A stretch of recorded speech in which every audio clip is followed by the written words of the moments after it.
অন্যদিন কী হয়, আমার আর পার্সেল আসে না, তো ভাইয়ের পার্সেল আসে। আজকে আমার মায়ের পার্সেল এসেছে। মায়ের পুরোনো মিক্সারটা খারাপ হয়ে যাওয়ার জন্য মায়ের যে নতুন একটা মিক্সার অর্ডার করা হয়েছিল, তো মা মিক্সারটা পেয়ে ভীষণ হ্যাপি। মায়ের স্মাইল দেখেই বুঝতে পারছো। আর এদিকে এই দুজনে মিলে জানি না ওদের মধ্যে কী হয়েছে, ভীষণ ঝগড়া করছিল সকাল সকাল। আর আমি এদিকে অফিসের জন্য তাড়াতাড়ি করে রেডি হয়ে নিয়েছি। আজকে কিন্তু বেশ গরম পড়েছে। আর আমাদের অফিসের পাশে ভট্টাচার্য পাড়াতে জানো প্রতিবারই খুব সুন্দর সুন্দর থিম হয় প্যান্ডেলের। তো এবছরও হয়েছে। তো দিনের বেলার থেকে রাত্রিবেলা দেখতে কিন্তু বেশি ভালো লাগছিল। লাইটিংয়ের জন্য লাইটের ব্যবস্থাটা হেভি করেছে। তো কাজ এখনও কমপ্লিট হয়নি, কাজ চলছে। বাট মনে হলো ভিড় কম থাকবে, আগে থেকে দেখে আসাই ভালো। আর মাকে খুব মিষ্টি লাগছিল। তো আজকে আমি বাড়িতে এসে আবার চলে গেছিলাম একটু বাজারের দিকে। আমার কিছু নর্মাল কুর্তি নেওয়ার ছিল, সেই জন্য। তো আমি দিদি রুহি গিয়েছিলাম।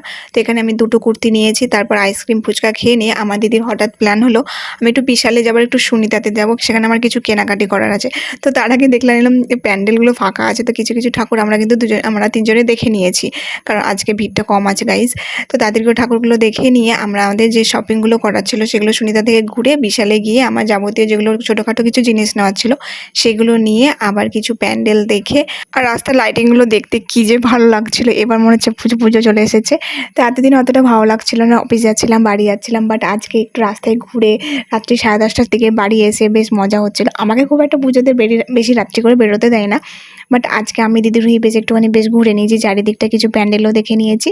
তো সবাই পুজো খুব ভালো মতন কাটিও। আমার তো মনে হচ্ছে আজকে থেকেই পুজো শুরু হয়ে গেছে। আজকে আর মোটামুটি শপিংও কমপ্লিট। তো চলো টাটা।